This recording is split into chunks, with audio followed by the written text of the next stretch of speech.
While Disney and DreamWorks were warring over who would become the king of 3D animation in the early 2000s, Studio Ghibli burst into Western theaters with beautifully crafted 2D masterworks that dazzled, stirring up nostalgia for the hand-drawn form. I was curious to learn why, as Disney was facing their notorious 2D slump, more of Ghibli's films didn't chart, and it turns out there's a good reason. After Manson International made disastrous edits to Nausicaa and the Valley of the Wind in 1985 to quote-unquote improve pacing, studio founders Hayao Miyazaki and Isao Takahata rightfully felt that Western distributors were degrading the integrity of their productions. In response, new creations coming out of Studio Ghibli were distributed under a strict no-cuts policy. This ban kneecapped the number of international studios willing to work with Ghibli, despite the fact that they'd begun churning out some of Japan's highest-grossing films. I guess by 1996, the potential profits were too high to ignore, and so a young and fantastically well-remembered Hollywood producer by the name of Harvey Weinstein was tasked with reintegrating Ghibli into Western markets. The convicted rapist worked for Disney's subsidiary Miramax, and as a part of the reintegration deal, was demanding that the current project up for distribution be cut from 135 minutes down to 90. In response, one producer allegedly sent Harvey a katana, along with the simple note, "No cuts." From there, interaction between studios are said to have gone swimmingly, with one insider quoting Harvey saying, "If you don't get Miyazaki to cut the fucking film, you will never work in this fucking industry again. Do you fucking understand me? Never." The film facing cuts was 1997's Princess Mononoke. Thankfully, Miyazaki got his way. The distribution deal that he and Takahata eventually struck with Disney kept hold to their high standards, and Western audiences are now able to enjoy Ghibli's films much closer to how the authors intended.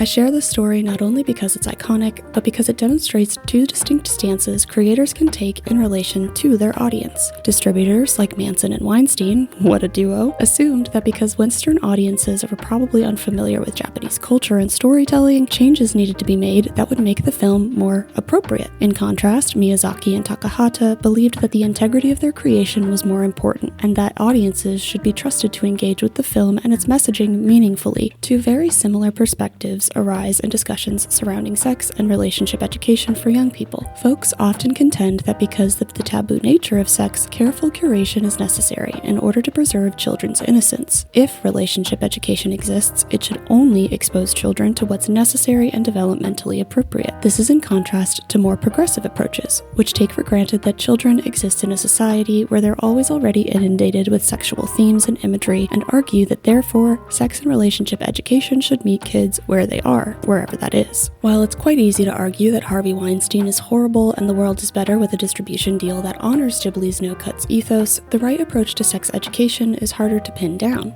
In this video, I'll make the case that Ghibli's approach, meeting children where they're at and supporting them in developing their own thoughts and agency, is the right approach for sex education. To do so, I'll be analyzing the relational dynamics we see unfold in one of the studio's lesser-known gems, my favorite Ghibli production, Whisper of the Heart.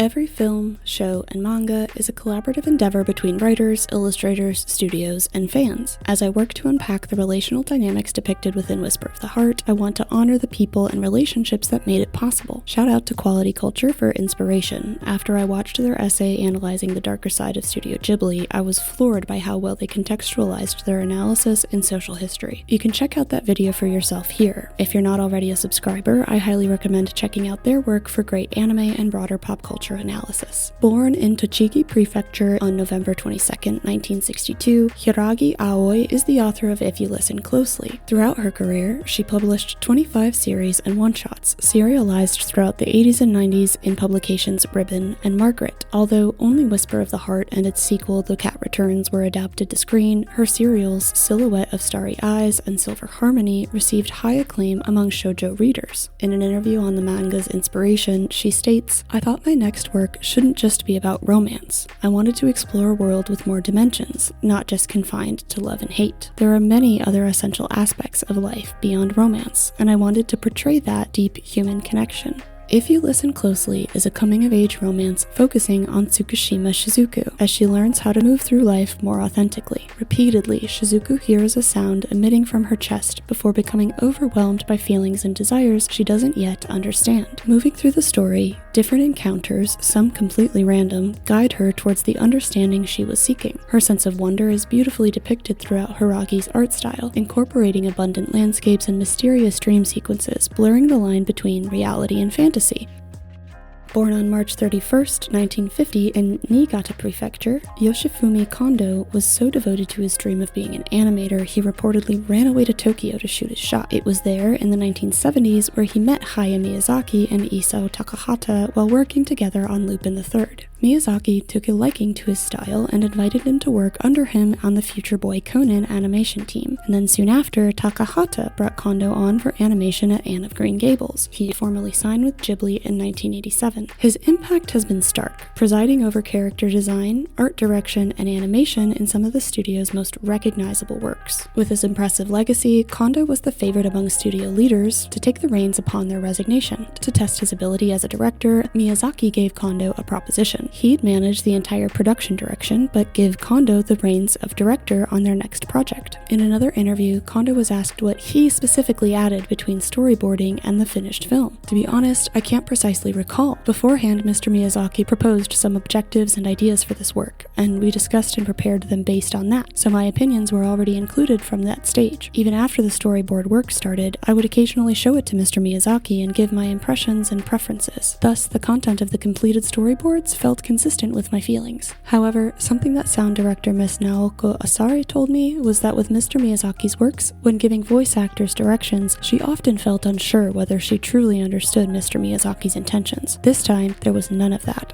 She said every scene was easy to understand, from the character's emotions to the content. Only after hearing this did I feel like I understood my place, or rather, how others saw my work. Although the two studio reps were fans of the non-traditional approach to a shoujo narrative, Hiiragi's If You Listen Closely was cancelled after only 4 volumes. For this reason, there are some significant changes that we'll talk about later, enabling the otherwise short story to fill up a 2-hour runtime. It seems like Kondo's main role was to keep Whisper of the Heart as ordinary as possible. In fact, a lot of the expanded runtime seems to have been eaten up by very ordinary events. Walking to school, walking to the library, walking home. 30% of this movie is just walking. And while that might sound boring, these transitory scenes perform a unique function. Roger Ebert's 2012 interview with Miyazaki unpacks the Japanese concept of ma, intentional or observed emptiness that allows viewers to more deeply process whatever just happened. Whisper of the Heart perfectly represents just how powerful ma can be, and I think that can be attributed to Kondo. Hiiragi's If You Listen Closely incorporates ordinary events like taking the trash out and walking to the station, because it's in these moments that characters naturally talk and interact like ordinary teens do. While some of Miyazaki's normal flights of fancy are present in the film, they're drastically reined in, and the story emphasizes ordinary moments and environments instead, giving the whole movie a bit of magical realism. Kondo himself admitted that Shizuku lacked some of the dynamism of a Kiki or a Satsuki, and comparatively, she's a much less heroic lead. But because of the carefully balanced ebb and flow between emotional tension and release, we're entranced by her story just the same. After reviewing his influence on the studio's animation and signature characters, it's easy to understand why Kondo was slated to be the next studio head. His approach to Whisper of the Heart balances the grittier themes of Takahata's films with Miyazaki's flights of fancy, creating a uniquely holistic voice that embeds magic into the everyday. In each of the interviews I reference here, Kondo mentions multiple studio members by name, signaling his deep affection for his peers and for the craft that they were undertaking together. Perhaps a product of this collaborative nature, and in honor of his tremendous contributions over the years, elements of Kondo's style are visible in Ghibli's productions to this day. Unfortunately, Whisper of the Heart was his only directorial venture. Kondo passed due to an aneurysm attributed to chronic overwork in January of 1998. This video is as much a love letter to him as it is to Ghibli for collaboratively generating what I consider to be a masterwork of cinema.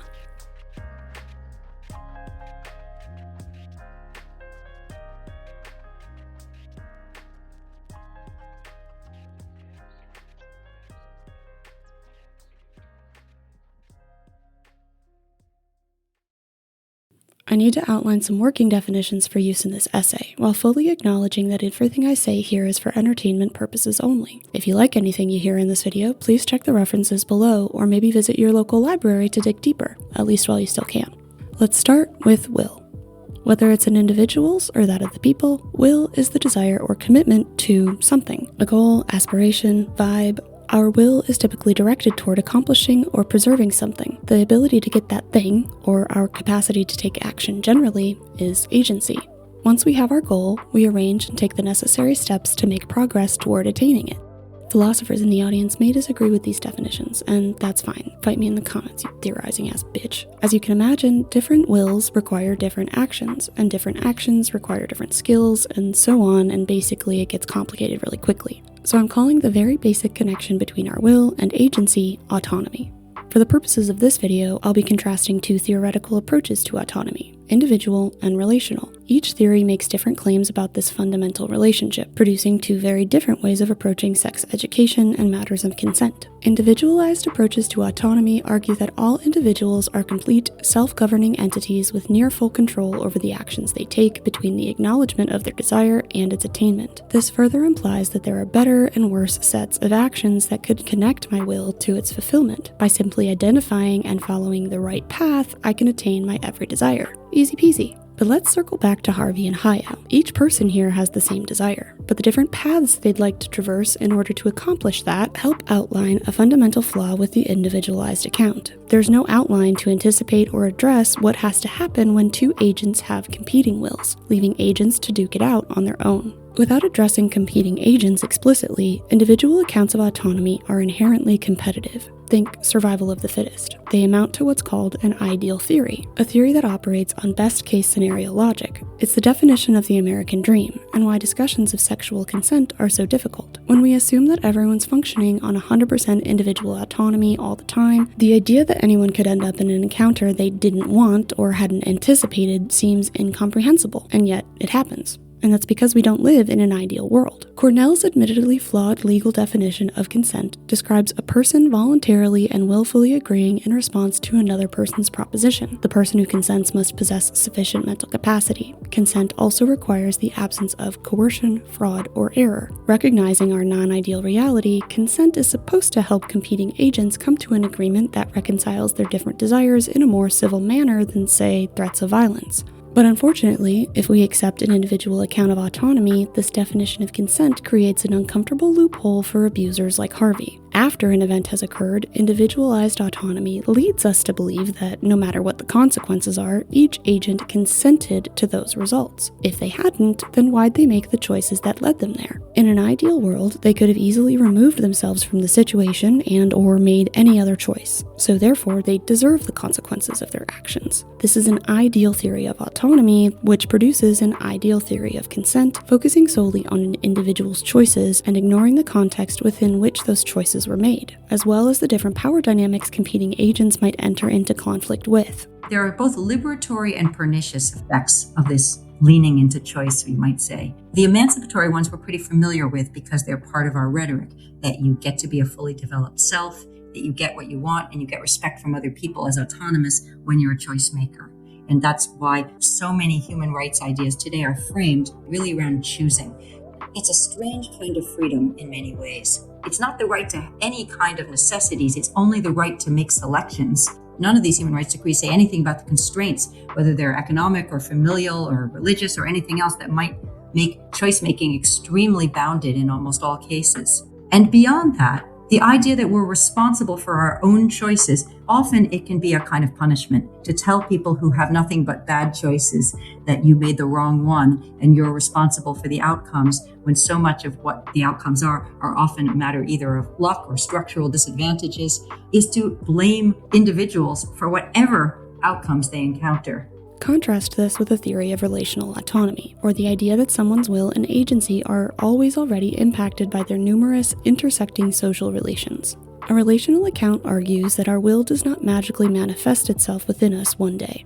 Instead, it and our agency are dynamic, forming and changing over time in response to our environment, values, culture, genetics, an infinite number of influences, many of which are outside of our control. And this idea isn't new. It's persisted in philosophies like Ubuntu in Bantu African traditions, Islamic Shura, Wa in Shintoism, the communitarianism of early Christianity, and of course, communist and socialist governing systems.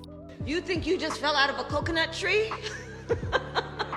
These are all wildly different schools of thought, so please don't take this as my typical white American effort to flatten those nuances, but because each school expresses or encourages a unity between the individual and their greater community, I bring them up to highlight the historical precedent for a feminist relational account of autonomy. Through a relational account, the self is seen as having both a need for recognition and a need to understand the other, and these needs are seen as compatible. This suggests that any effort to understand or compromise with a competing agent helps rather than hinders our individual autonomy. Further, when an individual expresses some violation of their will or agency after an event has occurred, a relational approach suggests that we shouldn't just blame them for the choices they made, but reflect on the circumstances to better understand how that violation was able to occur. Another important takeaway is the acknowledgement that our will and agency impacts and is impacted by more than just ourselves. All parties give and take in a way that not only contributes to the satisfaction of their needs as individuals, but also affirms the larger relational unit they compose. Maintaining this larger relational unit then becomes a goal, and maturity is seen not in terms of individual autonomy, but in terms of competence in creating and sustaining relations of empathy and mutual intersubjectivity. Where an individual account of autonomy offers a causal chain between desire and consequences that helps make moralizing everything easy, the relational account drops an undulating lump of visceral human complexity in front of you labeled truth. And while it doesn't really give us a perfect explanation for how someone might end up in a situation they didn't desire, it creates a paradigm where that is more possible and even more likely than the individual account. It's the non-ideal approach to autonomy that helps us formulate a more non-ideal theory of consent. In a broader view of sexual consent, Dr. Charlene Muhlenhard argues that accepting the complex, oft unknowable nuances of relationships is critical to conversations about sex. In non-ideal circumstances, the larger context within which sex is occurring should be considered to try and determine whether confounding environmental variables are undermining anyone's autonomy. Yes, it's messy and an imperfect model, but at the end of the day,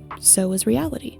So what might a relational approach to sex education look like? Dr. Muhlenhard has identified 3 conditions that, when practiced, can help make sexual consent more meaningful. Philosopher Quil Kulka's non-ideal model of sexual consent identifies a whopping 8 conditions. I think it's this messy, unsexy, and complex nature of negotiating intimacy that's gotten us to where we are today. It's just easier to act on our individual assumptions and deal with the consequences later, even when those consequences are dire. Not to mention, many people, white men, get incredibly upset by the suggestion that we are not all, in fact, 100% autonomous super sigma forces of nature. It thrusts us into a state of critical, often uncomfortable reflection regarding how little knowledge and control we actually have over our desires and actions. More uncomfortably, we get thrown into a complex social web where we're suddenly accountable for more than just our own well-being. But despite this uncomfiness, I believe the relational account still helps us reconceptualize conversations about consent into something more aligned with the real, non-ideal life we all live. The process of giving and receiving consent transforms from a simple yes or no dichotomy into a conversation that reflects on the position of all people, both in the encounter and in society at large. To explore relational autonomy more directly, I want to present a case study. Ghibli creators are very aware that forces outside of our control impact our development as individuals, whether it's fighting over resources, surviving the perils of war, or uncovering the mysteries of a spirit bathhouse.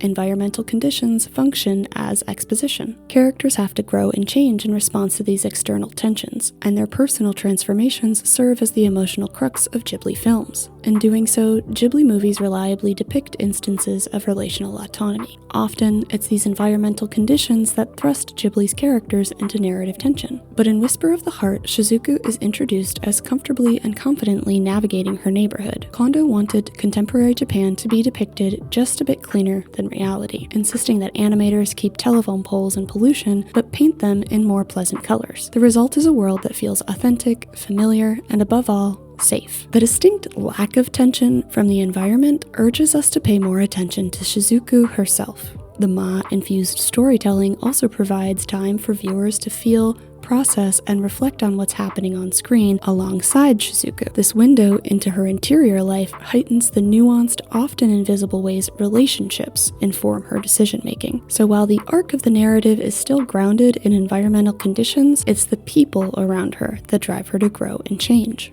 Now here's how this is going to work. Rather than run through the story arc linearly, I'm going to run my analysis relationally, showcasing the various socio-environmental spheres we see Shizuku acting within. By doing so, I hope to illuminate how various environmental factors influence and ultimately inform the different paths Shizuku can traverse, thereby advancing or constraining her autonomy. If you haven't seen the movie, this Pulp Fiction style analysis isn't going to make any sense, so please pause here and go watch the film. Preferably legally, but fuck Max and Jeff Beelzebub. I'm not going to judge another broke bitch for making their way.